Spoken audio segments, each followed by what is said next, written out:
बिस्मिल्लाहिर्रहमानिर्रहीम। अस्सलाम वालेकुम। आज का हमारा lecture number 6 preparation for the PPSC lecturer maths. इसमें हम देखेंगे जो टॉपिक आज हमने डिस्कस करना है वो टॉपिक आपके सामने लिखा है सेंट्रलाइज़र। ये देखिए डेफिनेशन आपके सामने लिखी है सेंट्रलाइज़र की। सेंट्रलाइज़र क्या होते हैं? बिल्कुल उसी तरह जिस तरह से नॉर्मलाइज़र्स हम फाइंड करते हैं। इसके लिए हमें एक ग्रुप की ज़रूरत है और ग्रुप के अंदर मौजूद किसी भी एक आर्बिट्ररी सबसेट की ज़रूरत है। यहाँ पर ज़रूरी नहीं कि एक्स आपके पास एक सब ग्रुप हो, एक आर्बिट्ररी सबसेट हो और एक ग्रुप में, और इस ग्रुप में सेंट्रलाइज़र इस तरह से फाइंड कर सकते हैं। बेसिकली सेंट्रलाइज़र एक सेट होता है और ये सेट वो तमाम एलिमेंट्स ग्रुप के कंटेन करता है जो एलिमेंट्स ये करेक्टरिस्टिक सेटिस्फाई करते हैं, ये प्रॉपर्टी सेटिस्फाई करते हैं। ये प्रॉपर्टी क्या है? ये प्रॉपर्टी है कि ये एलिमेंट्स आपने वो सिलेक्ट किए ग्रुप में से जो कि एक्स के तमाम एलिमेंट्स के साथ कम्यूट करते हैं एक्स के तमाम एलिमेंट्स के साथ कम्यूट करते हैं। कल जो नॉर्मलाइज़र का टॉपिक था, नॉर्मलाइज़र की प्रॉपर्टी थी। नॉर्मलाइज़र की प्रॉपर्टी ये होती है कि वो एलिमेंट्स उस सेट के साथ लेफ़्ट से और राइट से मल्टीप्लाई करने के बाद आंसर जो है वो इक्वल देते हैं। और यहाँ नॉर्मलाइज़र में इसका मतलब कतन कम्यूट करना नहीं होता। कम्यूट इसको कहते हैं कि जब आप किसी एलिमेंट को लेफ़्ट साइड से मल्टीप्लाई करें और उसी एलिमेंट को राइट से मल्टीप्लाई करें तो आंसर इक्वल है। इसका मतलब ऐसे लग रहा है जैसे ये एलिमेंट एक्स के सारे एलिमेंट्स के साथ कम्यूट कर रहा है, लेकिन यहाँ कम्यूट की सिचुएशन नहीं थी। यहाँ मैंने आपसे कहा था कि अगर आप इसका कोई एलिमेंट एक सेलेक्ट करते हैं AX1, तो वो हो सकता है कि इसके X2 A के बराबर हो। तो करेस्पॉन्डेंस, जब करेस्पॉन्डिंग एलिमेंट्स बराबर आते हैं ना, तो वहाँ कम्यूट की प्रॉपर्टी आती है। यहाँ लुक ऐसी आती है जैसे ये एलिमेंट जो है सेट एक्स के साथ कम्यूट कर रहा है, बट ये कम्यूट करने का मतलब, सेट के साथ कम्यूट करने का मतलब एलिमेंट वाइज कम्यूट करना नहीं होता। ये कल हम डिस्कस कर चुके हैं। सेट के साथ एलिमेंट वाइज कम्यूट करने का मतलब ये होता है, ये एग्जैक्ट कम्यूटेटिव लॉ होता है। लेकिन अगर आप सेट के साथ किसी एलिमेंट को कम्यूट करा रहे हैं तो उसका मतलब ये नहीं होता। ठीक है, अच्छा जी, इसको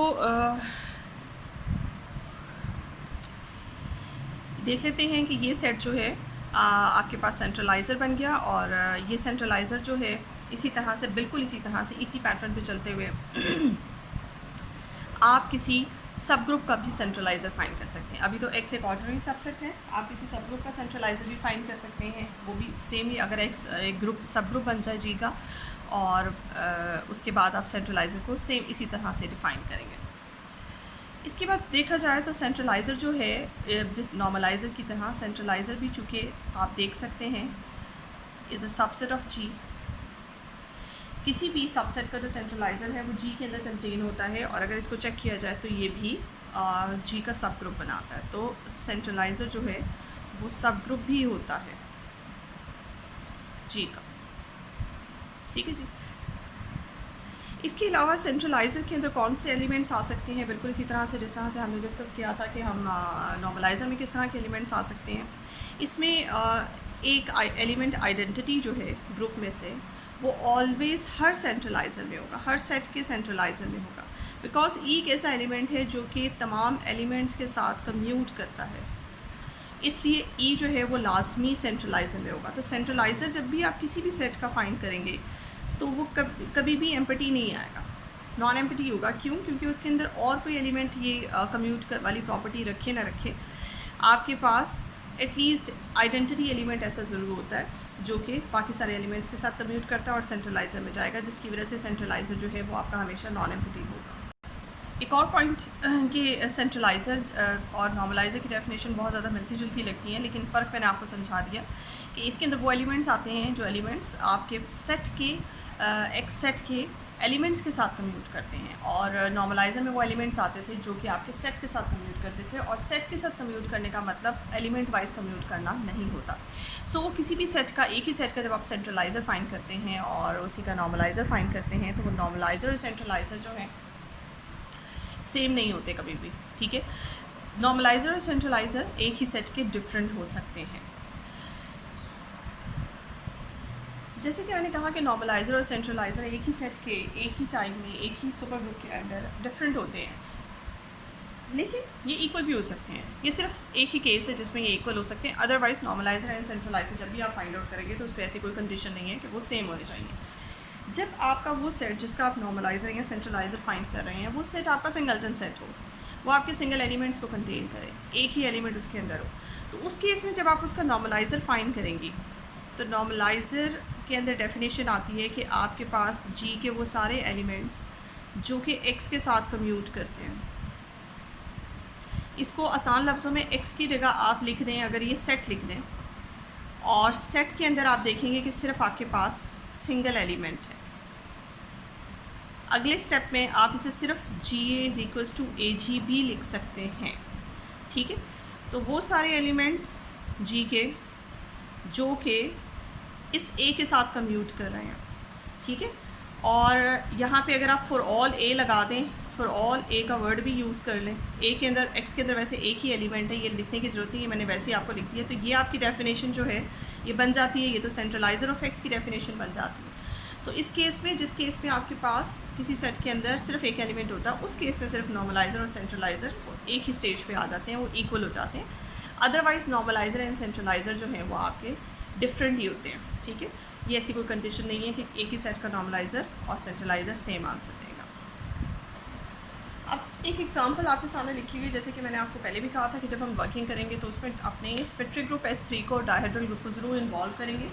डायहेड्रल ग्रुप भी बिल्कुल वैसे ही है, इसकी जनरल रिप्रेजेंटेशन मैं आपको 2 दफ़ा बता चुकी हूँ पिछले लेक्चर्स में। आप इसको खोलने का तरीका वैसे ही एक दफ़ा फिर जिस तरह से कल सिमेट्रिक ग्रुप अपने पिछले लेक्चर में मैंने आपको खोल के दिखाया था, इसी तरह से इसको भी खोल लेते हैं। इसके भी 2 जनरेटर्स होते हैं सिमेट्रिक ग्रुप्स की तरह, और चूँकि डायहेड्रल 4 मैंने D4 लिखा है, डिग्री 4 का लिखा है, तो इसका ऑर्डर जो है मैंने आपको बताया था 2 × 4 होगा इसका ऑर्डर, यानी कि जो भी डिग्री इसकी होगी उसको आप 2 से मल्टीप्लाई करते हैं तो वो आपके पास डायहेड्रल ग्रुप का ऑर्डर आ जाता है। अच्छा जी, उसके बाद आप क्या करेंगे, इसको इसमें आपको पहले भी बताया था, एक जनरेटर का ऑर्डर वही होता है जो कि डिग्री होती है आपके डायहेड्रल ग्रुप की, और दूसरे जनरेटर का ऑर्डर जो है वो फिक्स आपके पास 2 होता है। इनकी प्रोडक्ट का ऑर्डर भी आपके पास 2 होता है।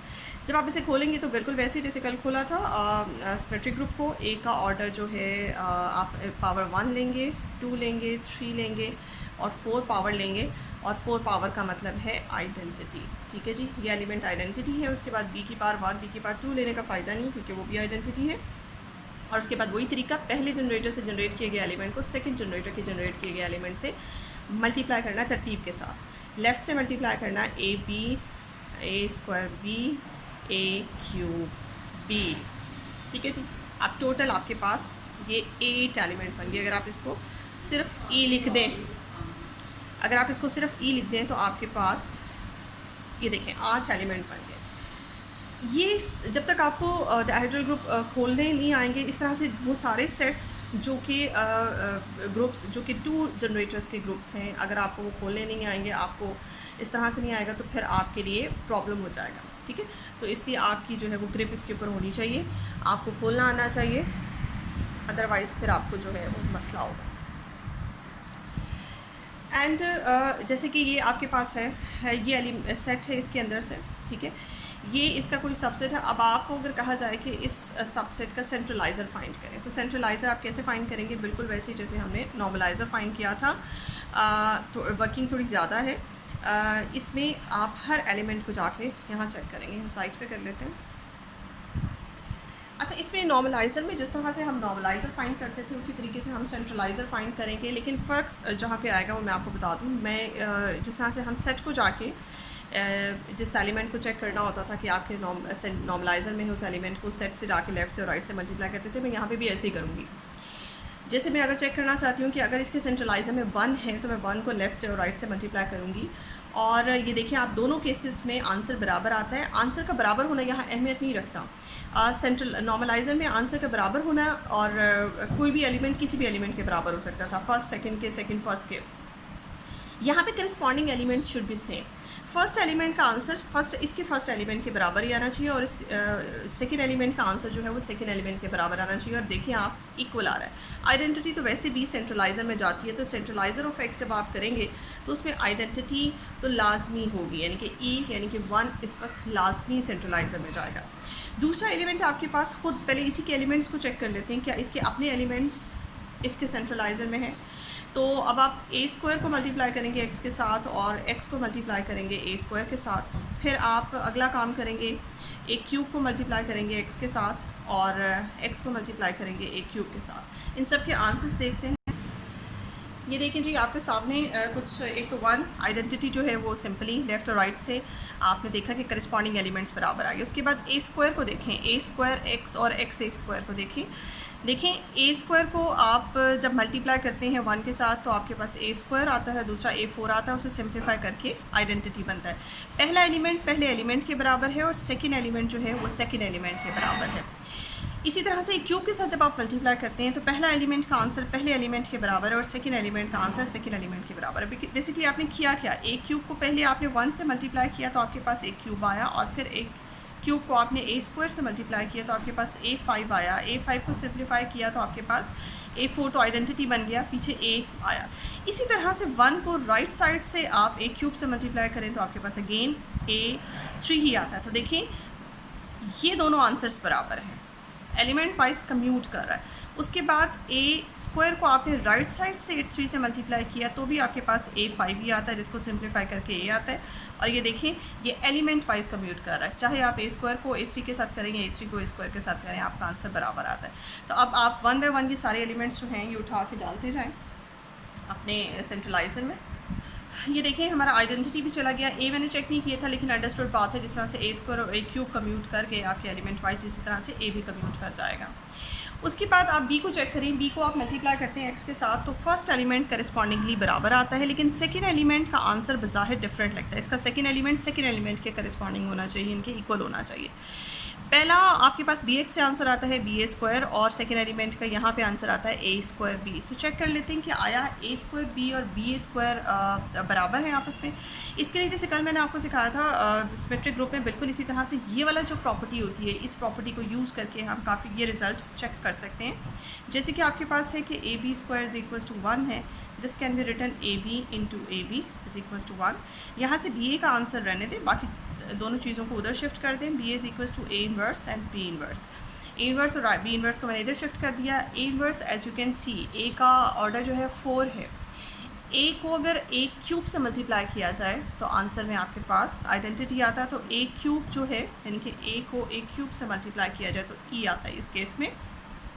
तो ए का जो मल्टीप्लिकेटिव इन्वर्स है वो ए क्यूब है, ठीक है। तो एक इन्वर्स की जगह ए क्यूब लिखेंगे, और बी अगेन ऑर्डर 2 का है, ऑर्डर 2 के एलिमेंट सेल्फ इन्वर्सेस होते हैं, तो बी का इन्वर्स जो है वो बी ही है। अब बी ए आपके पास आ गया, इसके बाद you have to find out असल चीज़, आपने बी ए स्क्वायर का आंसर निकालना है। बी ए स्क्वायर है क्या, बी ए स्क्वायर के लिए आपने ए से राइट साइड से मल्टीप्लाई किया, ए क्यूब बी ए। इसका आंसर जो है इस प्रीवियस इक्वेशन से निकाला। इस प्रीवियस इक्वेशन से निकालने के बाद मैं यहाँ कर लेती हूँ, B A square is equals to A cube, और इसका आंसर है A cube B. A cube B A6 हो गया, इसमें से A4 जो है वो तो E हो जाएगा और A2। सो आपके पास ये E और A स्क्वायर B यानी कि A स्क्वायर B। ये देखें बी ए स्क्वायर जो है वो आपका A स्क्वायर B के ही बराबर है। बज़ाहिर ये दोनों शेप वाइज डिफरेंट लग रहे हैं क्योंकि आपके क्वेश्चन में भी कहीं आपको बी ए स्क्वायर नज़र नहीं आ रहा था, इसलिए मैंने बी ए स्क्वायर बनाया कि एक्चुअली चेक करूँ कि इस बी ए स्क्वायर का असल मीनिंग क्या है। तो बी ए स्क्वायर की वैल्यू निकाली तो आपके पास जो है वो ए स्क्वायर बी के बराबर ही आई है। इसका मतलब है बज़ाहिर डिफरेंट नज़र आने वाली करस्पॉन्डिंग टर्म्स जो हैं, सेकंड टर्म्स ये डिफरेंट है, लेकिन एक्चुअली में इनकी वैल्यू जो है वो बराबर है, इसलिए हमने बी को डाल दिया सेंट्रलाइज़र में। उसके बाद नेक्स्ट एलिमेंट देखें ए बी, क्या ये एलिमेंट कम्यूट करता है आपके एक्स के करस्पॉन्डिंग एलिमेंट्स के साथ, हर एलिमेंट के साथ करस्पॉन्डिंगली। तो देखिए फर्स्ट एलिमेंट के साथ तो कम्यूट करता है कि फ़र्स्ट एलिमेंट का आंसर जो है वो चाहे लेफ़्ट से राइट से किया जाए, आंसर जो है वो इक्वल आता है। सेकेंड एलिमेंट देखिए आपके पास, आप ये एलिमेंट कुछ और है और ये एलिमेंट कुछ और है। ये एलिमेंट तो आपको अपने ग्रुप में नज़र आता है, लेकिन ये एलिमेंट बज़ाहिर क्या है इसको पहले चेक कर लेते हैं। अगेन सेम रिज़ल्ट्स जैसे कि आपने निकाले थे, आपने अपना ए बी निकाला था आंसर में, आपने बी ए का आंसर अपनी अभी पीछे पिछले स्टेप में निकाला था, B A is equals to A cube B. अब इस चीज़ को यूज़ करेंगे, हमने बनाना है B A square. B A तो आपके पास है, आप ऐसा करें बी ए स्क्वायर बनाएं। बी ए स्क्वायर जब आप करते हैं तो A cube B A, right side से आपको ए से मल्टीप्लाई करना पड़ता है। अब आपके पास इस बी ए का आंसर इस प्रीवियस इक्वेशन से आपके पास है, ए क्यूब बी ए का आंसर है जी ए क्यूब बी। ये 6 हो गया जिसमें से स्क्वायर आपके पास बचेगा। और 4 का मतलब आइडेंटिटी हो जाएगा। ये आपने निकाल लिया बी ए स्क्वायर, और इसको आप ए से मल्टीप्लाई करें, ए बी ए स्क्वायर, तो सॉरी अगले स्टेप में मल्टीप्लाई करें ए बी ए स्क्वायर, तो आपके पास ए क्यूब बी आता है। तो ए बी ए स्क्वायर का असल मतलब जो है वो ए क्यूब बी है, ये एलिमेंट है। तो ये इसकी वैल्यू, इसको मैं यहाँ से अगर इरेज कर दूँ और मैं यहाँ एक क्यूब बी लिखूँ, तो आप देखिए सेकेंड एलिमेंट के करस्पॉन्डिंगली इक्वल आ गया है। इसका मतलब है आपका जो ए बी एलिमेंट है ये भी सेंट्रलाइजर में चला जाता है। ठीक, नेक्स्ट एलिमेंट है आपके पास ए स्क्वायर बी को लेफ्ट और राइट से मल्टीप्लाई करें तो फर्स्ट एलिमेंट तो एज यूजुअल इक्वली आएगा, लेकिन सेकेंड एलिमेंट इसका आता है ए स्क्वायर बी ए स्क्वायर, और इसका आता है सिर्फ B. A square B A square find कर लेते हैं, इसके वैल्यू चेक कर लेते हैं। जैसे कि मैं बार बार नहीं करूँगी, जैसे कि हमने बिल्कुल फाइंड किया था कि बी ए स्क्वायर का मतलब ए स्क्वायर बी होता है यहाँ पे। तो बी ए स्क्वायर के बाद मुझे बनाना है ए स्क्वायर बी ए स्क्वायर, ए से प्री मल्टीप्लाई किया, ठीक है, तो हमारे पास यहाँ बना ए क्यूब बी, उसके बाद एक और ए से मल्टीप्लाई किया तो बना ए स्क्वायर बी ए स्क्वायर। तो जब आप एक और ए से मल्टीप्लाई करेंगे ये ए फोर बी बनेगा, ए फोर वैसे ही आइडेंटिटी देता है तो आंसर आपके पास बी आ जाएगा, ए स्क्वायर बी ए स्क्वायर। बज़ाहिर ये ए स्क्वायर बी ए स्क्वायर आपके पास ओरिजिनल ग्रुप में मौजूद नहीं है, यहाँ आपको कोई एलिमेंट नज़र नहीं आ रहा, लेकिन ये डिफरेंट नज़र आने वाला एलिमेंट जो है ये आपके पास एक्चुअली में आंसर बी ही देता है। तो इसकी जगह मैं इसे कट करके अगले स्टेप में इसे बी लिख सकती हूँ। तो आपके देखिए करस्पॉन्डिंगली सेकेंड एलिमेंट भी इक्वल आ गया, और यहाँ पर करस्पॉन्डिंगली फर्स्ट एलिमेंट जो है वो भी इक्वल आ गया। तो अब आप अपना ए स्क्वायर बी जो है वो इस सेंट्रलाइज़र में डाल सकते हैं। नेक्स्ट एलिमेंट आपके पास है जैसे कि ए क्यूब बी को भी लेफ्ट और राइट से मल्टीप्लाई किया, फर्स्ट एलिमेंट बराबर आ गया, लेकिन सेकंड एलिमेंट इसके बराबर नहीं है। A cube B A square ये ऐसा एलिमेंट है जो कि आपको अपने ग्रुप में कहीं नज़र नहीं आ रहा ये बना हुआ। तो इसको बना लेते हैं, जैसे कि आपके पास है बी ए स्क्वायर, आप कहते हैं कि ए स्क्वायर बी के बराबर है। आप ए बी ए स्क्वायर अभी हमने पीछे बनाया था ए स्क्वायर बी ए स्क्वायर, यहाँ से स्टार्ट कर लेते हैं, ऐसे करते हैं। अभी पिछले स्टेप में ए स्क्वायर बी ए स्क्वायर का आंसर हमने बी निकाला था। अब आपने बनाना है A cube B A square, तो आप प्री मल्टीप्लाई करेंगे ए के साथ, आपके पास ए बी आ जाएगा। बज़ाहिर ए क्यूब बी ए स्क्वायर नज़र आने वाला एलिमेंट जो है वो ए बी है, तो इसको कट करके आप इसकी जगह ए बी लिख सकते हैं, तो आपका करस्पॉन्डिंगली सेकेंड एलिमेंट भी बराबर आ जाएगा। यहाँ से हम देखते हैं कि अब हम ए क्यूब बी को भी अपने सेंट्रलाइज़र में डाल सकते हैं। इस केस में आपने देखा कि आपके ग्रुप के सारे एलिमेंट्स यानी कि 8 के 8 एलिमेंट ऐसे हैं जो कि इस सेट के साथ कम्यूट करते हैं एलिमेंट वाइज, इस सेट के एलिमेंट वाइज इसके साथ कम्यूट करते हैं। तो आपकी जो सेंट्रलाइज़र ऑफ एक्स है ये पूरे का पूरा D4 है, ठीक है जी। तो ये तरीका था सेंट्रलाइज़र फाइंड करने का। मेरा जो तरीका है सेंट्रलाइज़र नॉर्मलाइज़र फाइंड करने का, वो दोनों तरीके मैं दोनों में सेम पैटर्न रखती हूँ, ताकि क्योंकि समटाइम्स ऐसा भी होता है एक ही वक्त में आपको उसी सेट के सेंट्रलाइज़र भी फाइंड करने होते हैं, उसी सेट के नॉर्मलाइज़र भी फाइंड करने होते हैं। तो आप पैटर्न सेम रखें, जैसे कि आप उस एक्स सेट को ए आपने चेक करना है कि सेंट्रलाइज़र या नॉर्मलाइज़र में जाता है, तो ए एक्स चेक करें और का आंसर निकालें, और एक्स ए का आंसर निकालें। जब नॉर्मलाइज़र चेक करेंगे तो इसका कोई एलिमेंट इसके किसी एलिमेंट के बराबर आना चाहिए। हो सकता है इसके फर्स्ट एलिमेंट का आंसर इसके सेकंड एलिमेंट के आंसर के बराबर हो, और इसके सेकंड एलिमेंट का आंसर इसके फर्स्ट एलिमेंट के आंसर के बराबर हो। ये तो नॉर्मलाइज़र का काम होता है। और जो सेंट्रलाइज़र में होता है, सेंट्रलाइज़र में करस्पॉन्डिंग फर्स्ट का आंसर फर्स्ट के इक्वल एंड सेकंड का आंसर सेकंड के इक्वल होना चाहिए। तो दोनों केस में अपना तरीकाकार सेम रखेंगे तो एक ही वक्त में आप एक काम से दो रिजल्ट्स निकाल सकते हैं। नेक्स्ट जो हमारा टॉपिक है वो सेंटर ऑफ अ ग्रुप का है कि सेंटर ऑफ अ ग्रुप क्या होता है। अभी तक हमने पढ़ा सेंट्रलाइज़र एंड नॉर्मलाइज़र। सेंट्रलाइज़र जो है वो किसी ग्रुप के अंदर उसका एक सबसेट चाहिए होता है और फिर उस सबसेट का हम सेंट्रलाइज़र फाइंड करते हैं, जबकि सेंटर ऑफ अ ग्रुप ये ग्रुप से ही ताल्लुक़ रखता है।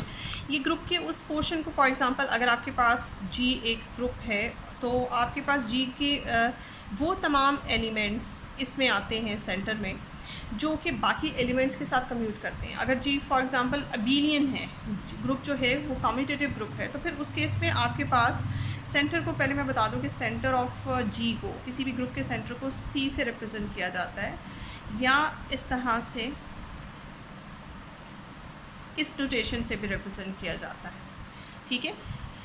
या आप इस नोटेशन से रिप्रेजेंट कर लें, एक्साइज को कहते हैं, एक्साई ऑफ जी से रिप्रेजेंटेशन होती है, सेंटर ऑफ जी से रिप्रेजेंटेशन होती है। तो अगर आपके पास तो ग्रुप अबेलियन है तो फिर उस केस में आप जानते हैं कि जी के सारे एलिमेंट्स जो हैं for all A B belongs to G, ये आपस में कम्यूट करते हैं। तो आपको सेंटर में वो एलिमेंट्स ग्रुप में से उठा के डालने होते हैं जो एलिमेंट्स ग्रुप के बाकी एलिमेंट्स के साथ कम्यूट करते हैं। लेकिन अगर आपका ग्रुप अबेलियन है तो फिर उस केस में आपका जो सेंटर है वो आपके ग्रुप के बराबर ही हो जाता है, इक्वल आ जाता है। अदरवाइज़ अगर आपका ग्रुप अबेलियन नहीं है तो फिर आपके ग्रुप का सेंटर जो है वो ज़ाहिर है पूरे ग्रुप को कंटेन नहीं करेगा, उसमें से कुछ एलिमेंट्स जो कम्यूट करेंगे सिर्फ वही सेंटर में जाएंगे। ये जी डेफिनेशन मैंने आपके सामने लिख दी सेंटर की। सेंटर में ग्रुप के वो सारे एलिमेंट्स आते हैं जो बाकी सारे एलिमेंट्स के साथ कम्यूट करते हैं, तो इनको हम कहते हैं this is called the centre. अगर ग्रुप खुद अबेलियन नहीं भी है तो इसका जो सेंटर होता है वो हमेशा अबेलियन पोर्शन होता है, क्योंकि देखिए ना आप इसके अंदर सारे एलिमेंट्स कम्यूट कर रहे हैं, तो centre of G is always in abelian portion of the group. And also चूँकि आप सेंटर भी ग्रुप के अंदर से ही निकालते हैं, ग्रुप का ही हिस्सा होता है, centre of G is contain in G. अगर आप इसको चेक करें तो सेंटर ऑफ जी जो है वो ग्रुप भी बनता है, तो जी का सब ग्रुप होता है। आप कह सकते हैं कि centre of a group is always a sub group of the super group G. अब इसमें कुछ जो ग्रुप्स हैं उनके सेंटर्स आपके फिंगर टिप पे होने चाहिए, ठीक है। तो यहाँ हम कुछ ग्रुप्स का जिक्र करेंगे जिनके सेंटर्स जो हैं वो आपके उसका हिस्सा हो सकते हैं, कोर्स का हिस्सा हो सकते हैं, जिनके बारे में पूछा जा सकता है। अब जैसे कुछ ग्रुप्स के सेंटर्स मैंने आपके सामने लिखे हैं। सबसे पहले इनकी बात करते हैं, जैसे कि जी इंटीजर्स का सेट है, ये ग्रुप बनाता है अबेलियन ग्रुप। रियल नंबर्स का सेट, रैशनल नंबर्स का सेट एंड कॉम्प्लेक्स नंबर्स का सेट, ये 4 सेट्स हम पढ़ चुके हैं कि ये ग्रुप अंडर एडिशन बनाते हैं और ये अबेलियन ग्रुप होते हैं अंडर एडिशन। ये ग्रुप चूँकि अबेलियन होते हैं तो जब आप इनका सेंटर फाइंड करेंगे, इनका सेंटर जो है वो इन्हीं के इक्वल आएगा। ये वो केस है जिसमें ग्रुप अगर अबेलियन हो तो फिर उसका सेंटर उसी ग्रुप के बराबर हो जाता है। इसके बाद क्वार्टरनियंस का सेंटर देखिए, क्वार्टरनियंस के हम पढ़ चुके हैं। क्वार्टरनियंस का ग्रुप एक ऐसा ग्रुप होता है जिसके अंदर 8 एलिमेंट्स होते हैं, जिसका ऑर्डर 8 होता है और उसमें +-1 मौजूद होते हैं और +-1 ही सिर्फ उसके अंदर जो है उसका सेंटर होता है। +-1 उसका सेंटर होता है। इसके अलावा आप S3 देखें, S3 में अभी हमने देखा था 6 एलिमेंट्स मौजूद होते हैं। उन 6 एलिमेंट्स में से सिवाय आइडेंटिटी के कोई उसमें जो है उसका सेंटर नहीं होता सिवाय आइडेंटिटी के। इसको थोड़ा सा जाके और वर्किंग इसके ऊपर कर लेते हैं ताकि कंफर्म हो जाए। ये देखिए S3 मैंने आपके सामने लिख लिया है। मैंने अभी आपको बताया इसका सेंटर में सिर्फ और सिर्फ आइडेंटिटी आता है, यानी कि आइडेंटिटी के अलावा और कोई एलिमेंट एक दूसरे के साथ कम्यूट नहीं करता। इसमें आप ये देख रहे हैं कि A और B, यहाँ से आप देख सकते हैं कि A और B वैसे तो बेसिक जो इसके जनरेटर है वो तो A और B है ना। अगर A और B एक दूसरे के साथ कम्यूट नहीं करेंगे तो फिर बाकी एलिमेंट भी कम्यूट नहीं करेंगे। ये देखिए, ये हम जब इसकी वर्किंग कर रहे थे तो हमने निकाला था कि AB का whole square is equals to E, और यहाँ से हमने निकाला था BA का आंसर निकाला था A²B। ये देखें, B A के साथ कम्यूट नहीं कर रहा कि B को जब हम A के साथ मल्टीप्लाई करते हैं, अगर B कम्यूट कर रहा होता या A कम्यूट कर रहा होता B के साथ तो BA का आंसर जो है वो AB आता, ठीक है। लेकिन यहाँ BA का आंसर जो है वो A²B है, जैसे कि हमने अभी पीछे वर्किंग की है। तो फिर इसका मतलब है कि A भी B के साथ कम्यूट नहीं कर रहा और B भी A के साथ कम्यूट नहीं कर रहा। इसके अलावा एक और रिजल्ट, बजाय इसके कि हर एलिमेंट को पकड़ के और चेक किया जाए कि क्या ये दूसरे एलिमेंट के साथ कम्यूट कर रहा है, यहाँ से मैं इसी एक रिज़ल्ट से तीन मुख्तलिफ एलिमेंट्स के बारे में रिज़ल्ट निकाल सकती हूँ। देखें, A भी B भी कम्यूट नहीं कर रहा है और A भी कम्यूट नहीं कर रहा है। हमने वो एलिमेंट्स तलाश करने हैं जो सबके साथ कम्यूट करें, और जो एलिमेंट किसी एक के साथ कम्यूट नहीं कर रहा, किसी एक एलिमेंट के साथ भी कम्यूट नहीं कर रहा, वो सेंटर में जाने का हकदार नहीं है, ठीक है। तो A आपका अगर B के साथ कम्यूट नहीं कर रहा तो A जो है वो नॉन कम्यूटेटिव एलिमेंट है, ठीक है। B भी आपका नॉन कम्यूटेटिव एलिमेंट है, ये भी सेंटर में नहीं जा सकता और ये भी सेंटर में नहीं जा सकता। इसके अलावा यहाँ से देखें, आप राइट हैंड साइड को जब देखते हैं तो A² B से मल्टीप्लाई होकर आंसर में BA² देना चाहिए था इफ़ दे आर कम्यूटिंग, लेकिन A² B का आंसर जो है वो BA है, वो एक दूसरे के साथ कम्यूट नहीं कर रहे। तो यहाँ से एक और रिजल्ट आता है A² भी आपका कम्यूट नहीं कर रहा। तो A² A और B ये तीनों एलिमेंट्स जो हैं वो आपके सेंटर में नहीं जाएंगे, A² और B। इसके अलावा आपका AB जो है, अगर आप इसको चेक करना चाहें, किसी और एलिमेंट के साथ चेक करना चाहें तो आप आराम से चेक कर सकते हैं। A² B को चेक करना चाहें तो भी आप आराम से चेक कर सकते हैं। A² B को आप A के साथ ही चेक कर लें, क्या ये A के साथ कम्यूट करता है। ये देखिए, A² B के बारे में फ़ैसला करना था। A² B को मैंने A के साथ कम्यूट करके चेक किया है। A² B अगर A के साथ कम्यूट करता है तो अगले स्टेप में मेरे पास A टाइम्स A² B आना चाहिए था, यानी कि A³ यानी कि आपके पास आना चाहिए था सिर्फ और सिर्फ B। A³ तो वैसे E हो जाता है, राइट हैंड साइड पे आपके पास B आना चाहिए था, लेकिन आपके पास B नहीं आए। देखिए, A² को आपने एज इट इज़ रख दी है, BA की यहाँ से वैल्यू उठाई जो कि A² B है, और पुट की तो A4 आता है, A4 को सिंप्लीफाई किया तो AB आता है। आंसर में आपके पास B आना चाहिए था जबकि आंसर में आपके पास A ए बी आता है, यानी कि आपके पास आंसर में ए टाइम्स ए स्क्वायर बी यानी कि ए क्यूब बी आना चाहिए था, जो कि नहीं आया। तो आपका ए स्क्वायर बी भी किसी एक एलिमेंट के साथ अगर कम्यूट नहीं करता तो ये भी डिज़र्व नहीं करता कि ये सेंटर में जाए। ये देखिए जी, आपके पास अब ए बी को भी चेक कर लेते हैं। ए बी को भी किसी एक एलिमेंट ए के साथ, ए बी को ए के साथ मल्टीप्लाई किया और मल्टीप्लाई करने के बाद यहाँ से मैंने बी ए की वैल्यू लिखी। ये जो मैंने संभाल के रखी हुई वैल्यू, इसको बार बार यूज़ कर रहे हैं। बी ए की वैल्यू लिखी, ए स्क्वायर बी आ गई और ये क्यूब बी बन जाता है और फाइनली मेरे पास आंसर बी आता है। और बी आना क्या चाहिए था, अगर इफ दे आर कम्यूट के केस पे आना चाहिए था ए टाइम्स ए बी हो जाना चाहिए था, which is not equal to A times A B, क्योंकि ए टाइम्स ए बी का आंसर जो है वो ए स्क्वायर बी होता है और ये तो आपके पास सिर्फ बी आया। तो आपका ये एलिमेंट भी सेंटर में नहीं जाएगा, पीछे सिर्फ आइडेंटिटी बच जाता है जो सेंटर में जाता है। तो इस तरह से आइडेंटिटी में सिर्फ और सिर्फ 1 है। ये है जी हमारे पास क्वार्टरनियंस का ग्रुप। क्वार्टरनियंस का ग्रुप आपके सामने लिखा हुआ है। इसमें आपने देखा था जब स्टार्ट में मैंने इनकी प्रॉपर्टीज़ बताई थी, तो मैंने आपसे कहा था कि आई डॉट जे का आंसर जो है वो के होता है, जबकि जे डॉट आई का आंसर माइनस के होता है। यही जो बेसिक प्रॉपर्टी है ये आपको बताती है कि आई जो है वो कम्यूट नहीं कर रहा सबके साथ, और जे भी जो है वो सबके साथ कम्यूट नहीं कर रहा। इसी तरह से मैंने आपको के बारे में बताया था, के डॉट आई जो है वो आपके पास जे होता है और आई डॉट के जो है वो आपके पास माइनस जे होता है। तो ये आई, जे और के, ये 3 एलिमेंट्स, और इसी तरह से प्लस माइनस के साथ minus I, minus J and minus के, ये आपके पास 6 एलिमेंट्स जो हैं, ये 6 के 6 एलिमेंट्स कम्यूट नहीं कर रहे सिवाय प्लस माइनस 1 के। प्लस 1 ने तो वैसे ही कम्यूट करना क्योंकि वो आइडेंटिटी, और माइनस 1 का कैरेक्टर भी ऐसे ही है। माइनस 1 को भी आप ये अंडरस्टूड है, नज़र आता है ऑब्वियसली कि आप उसको चाहे लेफ़्ट से मल्टीप्लाई करें किसी एलिमेंट के साथ या राइट से मल्टीप्लाई करें, आपके पास आंसर जो है वो इक्वल आएगा। तो इसीलिए इसके सेंटर और में सिर्फ और सिर्फ जो है वो आपके पास प्लस माइनस 1 आता है। हेंस आज का हमारा लेक्चर सो कि आपको समझ आएगा। इसमें हमने 2 टॉपिक्स डिस्कस किए, एक हमने सेंट्रलाइजर को डिस्कस किया और दूसरा हमने सेंटर ऑफ अ ग्रुप को डिस्कस किया। आप मेरे वीडियो देखने के बाद काइंडली अपने कमेंट्स ज़रूर दें। होप सो कि आज की वीडियो आपके लिए यूज़फुल होगी। नेक्स्ट वीडियो के लिए, नेक्स्ट लेक्चर तक के लिए इजाज़त दें। एंड अगर आपने मेरा लेक्चर अभी तक चैनल सब्सक्राइब नहीं किया तो काइंडली सब्सक्राइब कर लें। Thank you so much.